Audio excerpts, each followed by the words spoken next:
ಮಳೆ ಕೊರತೆಗೆ ಒಣಗ್ತಾ ಇದೆ ಬೆಳೆ, ರೈತರು ಕಂಗಾಲಾಗುತ್ತಾರೆ. ಬರ ಘೋಷಣೆ, ರೈತರ ಸಾಲ ಮನ್ನಾ ಮಾಡುವುದಕ್ಕೆ ಒತ್ತಾಯಗಳು ಕೇಳಿಬಂದಿದೆ. ರಾಜ್ಯ ಸರ್ಕಾರಕ್ಕೆ ಗದಗ ಜಿಲ್ಲೆಯ ರೈತರು ಈ ರೀತಿಯಾಗಿ ಒತ್ತಾಯ ಮಾಡಿದ್ದಾರೆ. ರಾಜ್ಯ ಸರ್ಕಾರಕ್ಕೆ ಗದಗ ಜಿಲ್ಲೆಯ ರೈತರ ಮನವಿ. ನಿರೀಕ್ಷಿತ ಮಟ್ಟದಲ್ಲಿ ಬೆಳೆ ಬಾರದ ಹಿನ್ನೆಲೆಯಲ್ಲಿ ರೈತರು ಇದೀಗ ಸಂಕಷ್ಟದಲ್ಲಿದ್ದಾರೆ. ಟ್ರ್ಯಾಕ್ಟರ್ ಮೂಲಕ ಈರುಳ್ಳಿ, ಮೆಣಸಿನಕಾಯಿ ನಾಶ ಮಾಡಿದ್ದಾರೆ. ಅಬ್ಬಿಗೇರಿಯ ಸಿದ್ದಪ್ಪ ಎಂಬ ರೈತನಿಂದ ಬೆಳೆ ನಾಶ ಮಾಡಲಾಗಿದೆ. ಗದಗ ಜಿಲ್ಲೆಯ ರೋಣ ತಾಲೂಕಿನ ಅಬ್ಬಿಗೇರಿಯ ರೈತ ಸಿದ್ದಪ್ಪ ಹನುಮನಾಳ ಅವರಿಂದ ಬೆಳೆ ನಾಶ ಪಡಿಸಲಾಗಿದೆ. 2 ಎಕರೆ ಜಮೀನಿನಲ್ಲಿ ಈರುಳ್ಳಿ, ಮೆಣಸಿನಕಾಯಿ ಬೆಳೆದಿದ್ರು. ಎಕರೆಗೆ 20,000 ರಿಂದ 30,000 ರೂಪಾಯಿ ಖರ್ಚು ಮಾಡಿ ಬೆಳೆದಿದ್ರು ರೈತ. 2 ತಿಂಗಳ ಹಿಂದೆನೇ ಈರುಳ್ಳಿ, ಮೆಣಸಿನಕಾಯಿಯ ಬಿತ್ತನೆಯಾಗಿದೆ. ಆದರೆ ಮಳೆಯ ಕೊರತೆಯಿಂದಾಗಿ ಮಳೆ ಇಲ್ಲದೆ ನೆಲ ಬಿಟ್ಟು ಮೇಲೆ ಬೆಳೆಯುವ ತೋಟಗಾರಿಕಾ ಬೆಳೆ ತೇವಾಂಶ ಕೊರತೆಯಿಂದಾಗಿ ಒಣಗ್ತಾ ಇದೆ. ಅಲ್ಲಲ್ಲಿ ಬೆಳೆ ಬೆಳೆದುಕೊಂಡಿದೆ. ಬೆಳೆಯನ್ನ ನೋಡಿ ರೈತರು ಕಂಗಾಲಾಗಿ ಹೋಗಿದ್ದಾರೆ. ಇಷ್ಟೇ ಸಮಸ್ಯೆಯಾದರೂ ಜಿಲ್ಲೆಗೆ ಬಾರದ ಪ್ರಕೃತಿ ವಿಕೋಪ ಮೇಲುಸ್ತುವಾರಿ ಸಚಿವರು ಅಂತ ಕಿಡಿಕಾರ್ತಾ ಇದ್ದಾರೆ. ಕಾಟಾಚಾರಕ್ಕೆ ಇತ್ತೀಚೆಗೆ ವಿಡಿಯೋ ಕಾನ್ಫರೆನ್ಸ್ನ ಮೂಲಕ ಡಿಸಿ ಜೊತೆಗೆ ಮೀಟಿಂಗ್ ಮಾಡಲಾಗಿದೆ ಅಷ್ಟೇ. ಸ್ಥಳಕ್ಕೆ ಬಂದು ಸಮಸ್ಯೆ ಏನಾಗಿದೆ ಅಂತ ಹೇಳಿ ಕೇಳ್ತಾ ಇಲ್ಲ ಅಂತ ಹೇಳಿ ಉಸ್ತುವಾರಿ ಈಶ್ವರ್ ಖಂಡ್ರೆ ವಿರುದ್ಧವಾಗಿಯೂ ಕೂಡ ಆಕ್ರೋಶವನ್ನು ವ್ಯಕ್ತಪಡಿಸಿದ್ದಾರೆ ಜನರು. ಇತ್ತ ಅಸಹಾಯಕರಾಗಿ ರೈತರು ಬೆಳೆ ಹರಗ್ತಾ ಇದೆ. ಭರ ಘೋಷಣೆ ಮಾಡಿ ಬೆಳೆ ಸಾಲ ಮನ್ನಾ ಮಾಡುವಂತೆ ಒತ್ತಾಯ ಕೇಳಿಬಂದಿದೆ. ಜೊತೆಗೆ ಬೆಳೆ ವಿಮೆ ಬಿಡುಗಡೆಗೊಳಿಸುವಂತೆ ಸಿಎಂಗೆ ಮನವಿಯನ್ನ ಮಾಡಿದ್ದಾರೆ. ಸಂಕಷ್ಟದಲ್ಲಿರುವಂತಹ ರೈತರ ನೆರವಿಗೆ ಸರ್ಕಾರ ಧಾವಿಸುವಂತೆ ಮನವಿ ಮಾಡಲಾಗಿದೆ. ಗದಗ ಜಿಲ್ಲೆ ಈ ಮಾಧ್ಯಮದ ಮುಖಾಂತರ ಈ ಸರ್ಕಾರಕ್ಕೆ ನಾವು ಗಮನ ಸೆಳೆಯಬೇಕಾಗಿದೆ.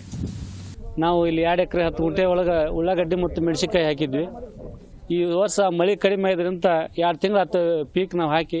ಇಷ್ಟಾದರೂ ಒಟ್ಟು ಗಡ್ಡೆ ಆಗ್ಬೇಕಾಯ್ತು. ಇಷ್ಟೈತಿ ಉಳ್ಳಾಗಡ್ಡಿ, ಮೆಣಸಿ ಗಿಡ ಮತ್ತು ಹೂವು ಮತ್ತು ಕಾಯಿ ಇರಬೇಕಾಯ್ತು. ಯಾವುದೇ ರೀತಿ ಬೆಳೆ ಅಂತೂ ಬೆಳೆದಿಲ್ಲ. ಈ ಮುಖಾಂತರ ರಾಜ್ಯ ಸರ್ಕಾರಕ್ಕೆ ನಾವು ಒತ್ತಾಯ ಮಾಡ್ತೀನಿ. ಈ ವರ್ಷ ಪೂರ್ತಿ ನಮ್ಮ ಗದಗ ಜಿಲ್ಲೆಯೊಳಗೆ 7 ತಾಲೂಕು ಬರಗಾಲ ಅಂತ ಘೋಷಣೆ ಮಾಡಬೇಕು. ಮತ್ತು ನಾನು ಇವತ್ತು ಪೀಕ್ ಬೆಳೆದಂಥದ್ದು ಪೂರ್ತಿ ಟ್ಯಾಕ್ಟ್ರಲ್ಲಿ ಹರಿಗೆ ನೆಲಸಾವು ಮಾಡೀನಿ. ಯಾವುದೇ ರೀತಿ ನನಗೆ 1 ರೂಪಾಯಿ ಇವತ್ತಿಗೆ ಆದಾಯ ಇಲ್ಲ. ಯಾವ್ದಾರ ನಮ್ಮ ರಾಜ್ಯದೊಳಗೆ ಜನಪ್ರತಿನಿಧಿಗಳಾಯ್ತು, ಅಧಿಕಾರಿಗಳಾಯ್ತು ನಮ್ಮ ಸನಿಯಕ್ಕೆ ಯಾರೂ ಬಂದಿಲ್ಲ ಸರ್. ಈ ಮಳಿನೇ ಇಲ್ಲ ಸರ್. ಈಗ ನೋಡಿ ಬಿಸಿಲು ಹೇಗೈತಿ. ಈ ಒಟ್ಟು ಪೀಕ್ ಅಂತೂ ಒಣಗೋಯ್ತು. ಅಲ್ಲೊಂದು ಇಲ್ಲೊಂದು ಹುಟ್ಟೆವು. ಈ ಸದ್ಯ ಮಳೆ ಕಡಿಮೆ ಆಗಿದ್ದಕ್ಕೆ ಪೀಕ್ ಅಂತೂ ಭೂಮಿ ಬಿಟ್ಟು ಮೇಕೆ ಇದ್ದಿಲ್ಲ ಸರ್. ಇದು ಫಸಲಂತೂ ಬರೋದು ಸರ್. ಹಿಂಗಾಗಿ ನಾನು ಸ್ವಂತ ಟ್ಯಾಕ್ಟರ್ ತೊಗೊಂಡು ಇವತ್ತು ನಾ ಬಿತ್ತಿದಂಥ ಬೆಳೆನ ನಾನು ಹಾಳು ಮಾಡಕತ್ತೀನಿ. ನಾವು ಇವತ್ತಿನ ದಿವಸ ರೋಣ ತಾಲೂಕು ಗದಗ ಜಿಲ್ಲಾ ಅಬ್ಬಿಗೇರಿ ಗ್ರಾಮದಲ್ಲಿ ಸಿದ್ದಪ್ಪ ಹನುಮನಾಳ ಅವರ ಜಮೀನಿನಲ್ಲಿ ಇದ್ದೇವೆ. ಅವರು ಏನೈತಲ್ಲ ಸಾಲ ಸೂಲ ಮಾಡಿ ಹೋದ ವರ್ಷ ಬರಗಾಲಿತ್ತು. ಹೋದ ವರ್ಷವೂ ಏನೋ ಪೀಕಿಲ್ಲ ಅವ್ರಿಗೆ. ಮತ್ತು ಈ ವರ್ಷವೂ ಮುಂಗಾರಿ, ಈ ವರ್ಷವೂ ಪೀಕಿಲ್ಲ. ಅಂಥದ್ರೊಳಗೆ ಅವ್ರು ಏನು ಸಾಲ ಅವರೆಲ್ಲ ಇದ್ದ ಬಂಗಾರ ಅವನ್ನೆಲ್ಲ ಏನೈತೆ ನೋಡು ಒತ್ತಿ ಇಟ್ಕಾಟ ಉಳ್ಳಾಗಡ್ಡಿ ಮೆಣಸಿಗೆ ಹಾಕ್ಯಾರ. ಅಂಥದ್ರೊಳಗೆ ಈಗ 2 ತಿಂಗಳಾಯ್ತು ಏನೂ ಬೆಳೆ ಬರಲಿಲ್ಲ. ಅದು ಬರಗಾಲ ಆಗುವಂಥ ಪರಿಸ್ಥಿತಿ ಐತಿ. ಈಗ ಅದಕ್ಕೆ ಗದಗ ಜಿಲ್ಲೆಯೆಲ್ಲ ಸಂಪೂರ್ಣವಾಗಿ ಬರಗಾಲ ಮಾಡ್ಬೇಕಂತೇಳಿ ನಾವೆಲ್ಲರೂ ಒತ್ತಾಯ ಮಾಡ್ತೀವಿ. ಈ ಈರುಳ್ಳಿ ಬೆಳೆಯನ್ನು ತಾವೇ ಬಿತ್ತಿದ ಬೆಳೆಯನ್ನು ತಮ್ಮ ಕೈಯಾರೆ ನಾಶ ಮಾಡುವಂಥ ಈ ಒಂದು ಪರಿಸ್ಥಿತಿ ಅವರಿಗೆ ಬಂದು ಒದಗಿದೆ. ಅವರಿಗೆ ಅಷ್ಟೇ ಅಲ್ಲ, ಇಡೀ ನಮ್ಮ ಗದಗ ಜಿಲ್ಲಾ ಸಂಪೂರ್ಣ ಬರಗಾಲ ಆಗಿದ್ದಕ್ಕೆ ಅವರು ತಮ್ಮ ಬೆಳೆಯನ್ನು 2 ತಿಂಗಳಾಯಿತು ಬಿತ್ತಿ. ಇವತ್ತು ಈರುಳ್ಳಿ, ಮೆಣಸಿನ ಗಿಡವನ್ನು ಸುಮಾರು ಎಕರೆಗೆ ಒಂದು 25,000 ರಿಂದ 30,000 ರೂಪಾಯಿ ಖರ್ಚು ಮಾಡಿ ಬಿತ್ತನೆಯನ್ನು ಮಾಡಿದ್ದಾರೆ.